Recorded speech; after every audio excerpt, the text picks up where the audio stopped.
बच्चों, आज हम पढ़ेंगे सूक्ष्म जीव। सूक्ष्म जीव मित्र होते हैं शत्रु। सूक्ष्म जीव क्या होते हैं? जो कि आंखों से नहीं देख सकते। हम कोई प्रैक्टिकल करना हो तो गार्डन में से मिट्टी ला के उसमें जल डालेंगे, फिर उसमें सूक्ष्म जीव को हम देख सकते हैं। मिट्टी व पानी में अनेक छोटे छोटे सूक्ष्म जीव पाए जाते हैं। सूक्ष्म जीव इतने छोटे होते हैं कि इन्हें भी नहीं किसी यंत्र से देख नहीं सकते। इनमें से कुछ जैसे कि ब्रेड पर उड़ने वाले कवक को आवर्धक लेंस की सहायता से देखा जाता है, जबकि अन्य सूक्ष्मदर्शी तो दिखाई भी नहीं देते। सूक्ष्म जीवों को 4 भागों में बांटा जाता है: जीवाणु, कवक, प्रोटोजोआ और शैवाल।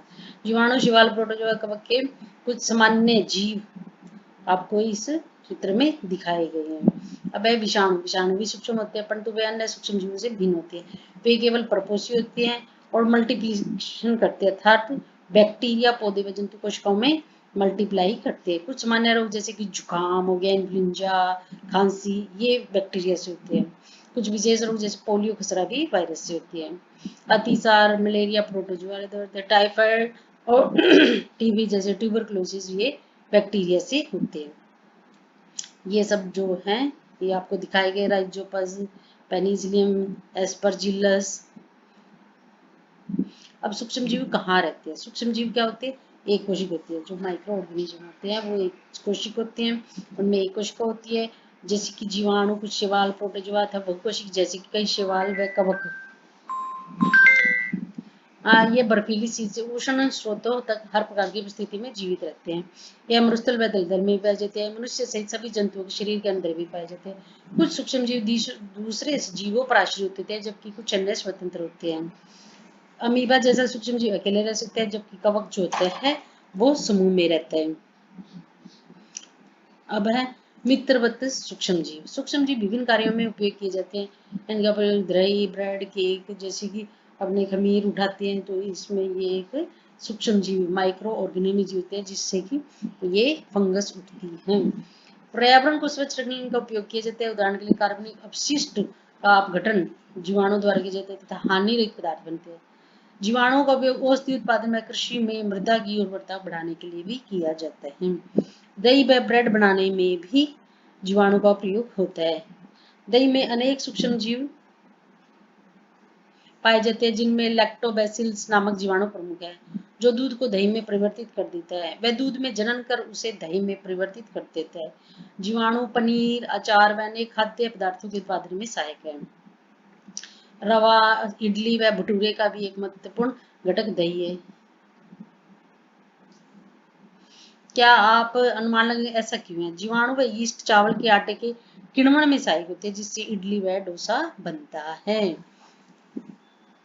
इनमें थोड़ी मात्रा, एक चुटकी यीस्ट पाउडर मिलाकर गूंद लीजिए।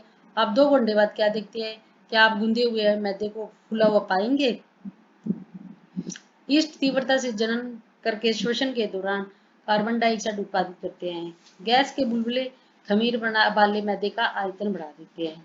यह बेकिंग उद्योग में यीस्ट का उपयोग का आधार है, जिसमें ब्रेड, पेस्ट व केक बनाए जाते हैं। सूक्ष्म जीवों का वाणिज्यिक उपयोग होता है।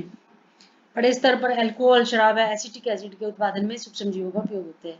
जौ, गेहूं, चावल, फलों के रस में उपस्थित प्राकृतिक शर्करा में यीस्ट द्वारा अल्कोहल व शराब का उत्पादन किया जाता है। अब 500 ml का बीकर लेकर उसमें 3/4 भाग तक का जल भरेंगे। फिर उसमें 2-3 चम्मच चीनी घोलेंगे। इसमें आधा चम्मच यीस्ट डाल मिलाएंगे। इस 4-5 घंटों के लिए उष्ण स्थान पर रखकर ढक देंगे। यह विलयन को सूंघकर देखिए। यह गंध अल्कोहल की है, जो चीनी के अल्कोहल में परिवर्तित होने के कारण बनी है। चीनी के अल्कोहल में परिवर्तन यह प्रक्रिया किण्व या फर्मेंटेशन कहलाती है। लुईस पास्चर ने किण्वन की खोज 1857 में की थी। जब कभी आप बीमार पड़ते हैं तो डॉक्टर आपको पेनिसिलिन का इंजेक्शन देते हैं अथवा कोई अन्य प्रतिजैविक गोली कैप्सूल देते हैं। इन औषधियों का प्रयोग सूक्ष्म जीव है। ये बीमारी पैदा करने वाले सूक्ष्म जीवों को नष्ट कर देती है और उनकी वृद्धि को रोक देती है। इस प्रकार इस औषधि को एंटीबायोटिक या प्रतिजैविक कहते हैं। आजकल जीवाणु से अनेक प्रतिजैविक औषधियों का उत्पादन हो रहा है। स्ट्रेप्टोमाइसिन, टेट्रासाइक्लिन, एरिथ्रोमाइसिन आदि प्रतिजैविक, जिन्हें कवक व जीवाणु से उत्पादित किया जाता है। किसी विशिष्ट प्रकार के सूक्ष्म जीव का संवर्धन करके प्रतिजैविक का उत्पादन किया जाता है, जिन्हें अनेक रोगों का चिकित्सा में उपयोग लाते हैं। अब पशु आहार व कुक्कुट आहार में भी प्रतिजैविक मिलाई जाती है एंटीबायोटिक, जिनका पशुओं में सूक्ष्म जीवों का संचरण रोकना है। प्रतिजैविक का भी कुछ पौधों का रोग नियंत्रण के लिए भी की जाती है। ध्यान रखना होता है कि डॉक्टर की सलाह पर ही एंटीबायोटिक ली जाती है, वरना नहीं ली जाती। अब जब वैक्सीन टीका, बच्चों को टीका लगाया जाता है, जब रोग कारक सूक्ष्म जीव हमारे शरीर में प्रवेश कर जाती है तो उनके लड़ने के लिए एंटीबॉडीज उत्पन्न करनी होती है, जिसके लिए एंटीबॉडीज उसमें उत्पन्न करते हैं, तो इसी को हम टीका कहते हैं। सूक्ष्म जीव हमारे शरीर में पुनः प्रवेश करते हैं तो उससे किस प्रकार लड़ता है? यदि मृत अथवा निष्क्रिय सूक्ष्म जीव को स्वस्थ व्यक्ति के शरीर में प्रविष्ट कराया जाता है तो शरीर की कोशिकाएं उसी के अनुसार लड़ने की प्रतिक्षमता उत्पन्न करके रोग कारक को नष्ट कर देती है। प्रतिरक्षा हमारे शरीर में सदा के लिए बनी रहती है तथा रोग कारक सूक्ष्म जीव से हमारी सदा रक्षा होती रहती है।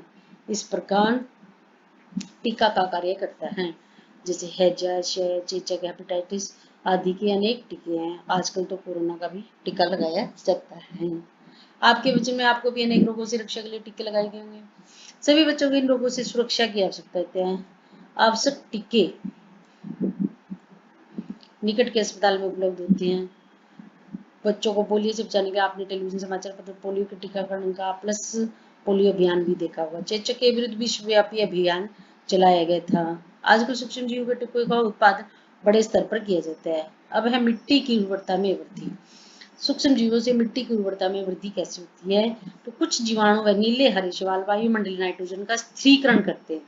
इस पर मृदा में नाइट्रोजन का संवर्धन हो जाता है तथा उसकी उर्वरता बढ़ जाती है और इसी को हम नाइट्रोजन स्थिरीकारक कहते हैं। पर्यावरण का शुद्धिकरण कैसे होता है? आपने विद्यालय में माली को देखने के बजाते देखा होगा कि फल सब्जियों का कचरा एकत्र करके उसे निपटान के लिए बड़े गड्ढे बनाए जाते हैं। कुछ माह बाद इनका विघटन होने का खाद में परिवर्तित कर दिया जाता है। अब जैसे कि दो गमले लेंगे, ए और बी। ए में पौधे का कचरा भर दीजिए, दूसरे बी में पॉलीथीन की थैली, कांच की बोतलें डाल दीजिए। तो 3-4 सप्ताह बाद आप क्या देखेंगी कि जो गमला ए है उसमें अपशिष्ट पदार्थों का अपघटन हो गया है। सूक्ष्म जीवों द्वारा अपशिष्ट का अपघटन कर उसे खाद में बदल दिया गया। इस प्रक्रिया में बने पोषक पौधों द्वारा पुनः उपयोग में किया जाता है। और बी जो गमला था उसमें पॉलीथीन की थैली, कांच की खाली बोतलें थी जिसमें कुछ भी परिवर्तन नहीं हुआ। आप अक्सर बड़ी मात्रा में मृत जीवों को सड़ते हुए पादप व कभी कभी सड़ते हुए जंतुओं के रूप में देखते हैं। आप देखते हैं कुछ समय बाद वे विलुप्त हो जाते हैं। इसका कारण क्या है? सूक्ष्म जीव जो होते हैं, माइक्रो ऑर्गेनिज्म होते हैं, मृत डेड जैविक अपशिष्ट का अपघटन करके उन्हें सरल पदार्थों में परिवर्तित कर देते हैं। अब है हानिकारक सूक्ष्म जीव। कुछ होते हैं अच्छे और कुछ होते हैं हानिकारक, जो कि हमारे शत्रु हैं। सूक्ष्म जीव अनेक प्रकार के हानिकारक हैं। कुछ सूक्ष्म जीव मनुष्य, जंतुओं व पौधों में रोग उत्पन्न करने वाले सूक्ष्म जीवों को रोगाणु कहते हैं। सूक्ष्म जीव भोजन, कपड़े व चमड़े की वस्तुओं को संदूषित कर देते हैं। मनुष्य में रोगकारक सूक्ष्म जीव, मनुष्य में रोग उत्पन्न करने वाले सूक्ष्म जीव श्वास द्वारा, पेयजल, भोजन द्वारा शरीर में चले जाते हैं। संक्रमित व्यक्ति या जंतु के सीधे संपर्क में आने से रोग का संचरण हो जाता है। सूक्ष्म जीव द्वारा होने वाले ऐसे रोग जो एक संक्रमित व्यक्ति स्वस्थ व्यक्ति में वायु, जल, भोजन अथवा कायिक संपर्क द्वारा चलते हैं उसे संचरणीय रोग कहते हैं। जैसे कि कोरोना, हैजा, सामान्य सर्दी, जुकाम, चिकन पॉक्स। जब जुकाम से पीड़ित व्यक्ति को छींकता है तो उसकी सूक्ष्म बूंदें दूसरे के शरीर में चली जाती है। यह वायरस श्वास के साथ ली जाने वाली के साथ शरीर में प्रवेश कर जाती है। तब आप संचरणीय रोगों को फैलना कैसे, किस प्रकार? हमें छींकते से अपने मुंह और नाक पर रुमाल रखनी चाहिए। अच्छा तो ये कि संक्रमित व्यक्ति से पर्याप्त दूरी बना के रखें। कुछ कीट जंतु ऐसे होते हैं जो रोगकारक सूक्ष्म जीवों के वाहक होते हैं, उन्हें रोग वाहक कहते हैं। जैसे कि मक्खी, मक्खी कूड़े व जंतु अपशिष्ट पर बैठती है, रोगाणु उसके शरीर से चिपक जाते हैं। जब मक्खी बिना ढके भोजन पर तो रोगाणु शरीर में प्रवेश कर जाती है और व्यक्ति बीमार हो जाता है। इसलिए बिना ढके भोजन को खाने से हमेशा बचना चाहिए। मच्छर जो होते हैं प्लाज्मोडियम का वाहक है। मादा एडिस मच्छर डेंगू का वायरस है। हम मलेरिया तथा डेंगू का नियंत्रण किस प्रकार कर सकते हैं? ये सभी मच्छर जल में उत्पन्न होते हैं। हमें पानी को कहीं भी रुका नहीं रहना चाहिए। कूलर, टायर, फूलदान इत्यादि को समय समय पर साफ करना चाहिए और अपने आसपास के स्थान को स्वच्छ और शुष्क रखना चाहिए और जहां कहीं भी मलेरिया होता है उसकी सारिणी बनानी चाहिए। अब मनुष्य में सूक्ष्म जीवों द्वारा होने वाले सामान्य रोग की हम सारणी बना लेते हैं। जैसे कि क्षय हो गया, वो जीवाणु से होता है और उसका संचरण क्या होता है, वायु से होता है। खसरा है, वो वायरस से होता है, उसमें भी संचरण वायु से होता है। चिकन पॉक्स है, वो भी वायरस से होता है, वायु से ही होता है। और पोलियो है, वो भी वायरस से होता है, वायु से होता है। अब बचाव क्या कर सकते हैं कि रोगी व्यक्ति को पूरी तरह से अन्य व्यक्तियों से अलग रख देना चाहिए। रोगी की व्यक्तिगत वस्तुओं को अलग रखना, उचित समय पर टीका करना, यही सब कोरोना के साथ है। अब हैजा और टाइफाइड ये जीवाणुओं से होते हैं, जल भोजन से फैलते हैं। इसमें क्या बचाव कर सकते हैं, इसमें क्या व्यक्तिगत स्वच्छता और अच्छी आदतों को भली भांति भोजन, उबला हुआ पानी और टीकाकरण। अब है हेपेटाइटिस ए, वो भी वायरस, उसका सूक्ष्म जीव वायरस होता है, जल से फैलता है, उबला हुआ जल का प्रयोग करें और टीका लगाए। मलेरिया है, वो प्रोटोजोआ से होता है, मच्छर से फैलता है, मच्छरदानी का उपयोग करें, कीटनाशक का छिड़काव करें और मच्छर के प्रजनन जल के किसी भी स्थान पर जल को एकत्रित न होने दें। मनुष्य में होने वाले सामान्य रोग और उसके फैलने तथा रोकने के उपाय हमने बताए हैं। अब जंतुओं में रोग कारक जीवाणु। अनेक सूक्ष्म जीव केवल मनुष्य पौधों में ही रोग उत्पन्न करते हैं, वे जंतुओं में भी उत्पन्न कर सकते हैं। जैसे कि एंथ्रेक्स मनुष्य में मनुष्य होने वाला भयानक रोग है जो जीवाणु द्वारा होता है। गाय में खुर व मुहा का रोग वायरस द्वारा होता है। अब पौधों में रोग उत्पन्न करने वाले सूक्ष्म जीव। अनेक सूक्ष्म जीव जो होते हैं गेहूं, चावल, आलू, गन्ना, संतरा, सेब में भी रोग उत्पन्न कर देते हैं। रोग के कारण फसल भी खराब हो जाती है, इसलिए इन सूक्ष्म जीवों पर नियंत्रण करना जरूरी होता है। जैसे कि नींबू में एक रोग लग जाता है जिसे कैंकर कहते हैं, नींबू कैंकर। ये सूक्ष्म जीव जीवाणु होता है और संचरण वायु से होता है। गेहूं की रस्ट कवक से होता है, वायु व बीज से फैलता है। भिंडी की पीत ये भी वायरस से होता है और कीट से फैलता है। अब है खाद्य विषाक्त। कई बार हम कई पार्टी में जाते हैं, आकर एकदम से उल्टियां लग जाती है, तो इसका क्या कारण होता है। सूक्ष्म जीव संदूषित भोजन करने से हाँ हमें वो भोजन जो होता है वो विषैला हो जाता है, जिसको अंदर लेने से वो उल्टियां होने लगती है। तो हमारे भोजन में थोड़े सूक्ष्म जीव कभी कभी विषैले पदार्थ या भोजन को विषाक्त कर देते हैं, जिससे कि हमारी तबीयत खराब हो जाती है और इसकी वजह से कभी कभी मृत्यु भी हो जाती है। अब है खाद्य परीक्षण, यानी जो भोजन है उसको अच्छे से रखना। हम पके हुए भोजन का घर परिरक्षण अब जानते खुले हुए नम स्थानों पर रखी ब्रेड पर कवक आक्रमण। सूक्ष्म जीव हमारे भोजन को संदूषित कर देते हैं। संदूषित भोजन से दुर्गंध आने लगती है, इसका स्वाद भी खराब, रंग रूप में भी परिवर्तन हो जाता है।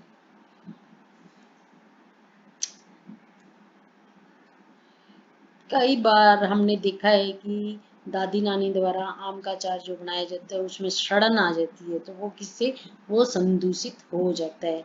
इसके परिरक्षण के लिए कई सामान्य तरीके अपनाए जाते हैं, जैसे कि रासायनिक उपाय। नमक व खाद्य तेल का उपयोग सूक्ष्म जीवों की वृद्धि को रोकने में सहायक होता है, अतः इन्हें परिरक्षक कहते हैं। जब कभी अचार सड़ता है तो उसमें तेल की प्राप्त मात्रा और नमक की प्राप्त मात्रा हो तो वो खराब नहीं होता। हम नमक व खाद्य अम्ल का प्रयोग अचार बनाने में, जिससे सूक्ष्म जीवों की वृद्धि नहीं होती। सोडियम बेंजोएट, सोडियम मेटाबाइसल्फाइड नामक प्रयोग जैम व स्क्वैश बनाने में भी रसायनों का प्रयोग करती है। अब है नमक द्वारा परिरक्षण कैसे करते हैं। सामान्य नमक का उपयोग मांस मछली के परीक्षण के लिए किया जाता है। जीवाणु की वृद्धि रोकने के लिए मांस मछली को सूखे नमक से ढक देते हैं। नमक का उपयोग आम, आंवला, इमली के परीक्षण में भी किया जाता है। अब चीनी द्वारा कैसे होते हैं, जैसे कि जैम, जेली है, स्कैश है, इनको किससे, चीनी की द्वारा किया जाता है। चीनी के प्रयोग से खाद्य पदार्थ की नमी में कमी आ जाती है, जो संदूषण में जीवाणु की वृद्धि को नियंत्रित करता है। अब तेल और सिरका द्वारा, तेल व सिरका का उपयोग करके अचार को संदूषण से बचा सकते हैं। जैसे कि सब्जियां, फल, मछली, मांस परिरक्षण का इस विधि से कर सकते हैं। अब गर्म व ठंडा, आपने देखा होगा अपने माँ को दूध को उबालते देखा, उबालने से उनके सूक्ष्म जीव जो है वो नष्ट हो जाते हैं। इसी प्रकार हम अपना भोजन रेफ्रिजरेटर में रखते हैं, क्योंकि कम ताप में सूक्ष्म जीवों की वृद्धि कम होती है। पाश्चुरीकृत दूध को बिना उबाले इस्तेमाल किया जा सकता है, क्योंकि ये सूक्ष्म जीवों से मुक्त होते हैं। इसके लिए दूध को 70 डिग्री पर 15 से 30 सेकंड के लिए गर्म करते हैं, फिर एक एक ठंडा करके उसका स्टोर कर लेते हैं। ऐसा करने से भी सूक्ष्म जीवों की वृद्धि रुक जाती है। इस प्रक्रिया को इलुश पाश्चर ने पौष्टिरीकरण कहा था। अब है भंडार व पैकिंग। आजकल मेवे सब्जियां भी वायुरोधी सील किए गए पैकेटों में बेचे जाते हैं, जिससे सूक्ष्म जीवों की सुरक्षा होती है। नाइट्रोजन स्थिरीकरण, आपने 6th में 7th में राइजोबियम जीवाणु के बारे में पढ़ा, जो लेग्यूम पौधों दलहन में नाइट्रोजन स्थिरीकरण में सहायक होती है। राइजोबियम लेग्यूम पौधों की ग्रंथिकाओं में रहते हैं, जैसे सेम और मटर, जो एक सहजीविता है। कभी कभी तड़ित विद्युत द्वारा भी नाइट्रोजन का स्थिरीकरण होता है। नाइट्रोजन की मात्रा वायुमंडल में स्थिर होती है।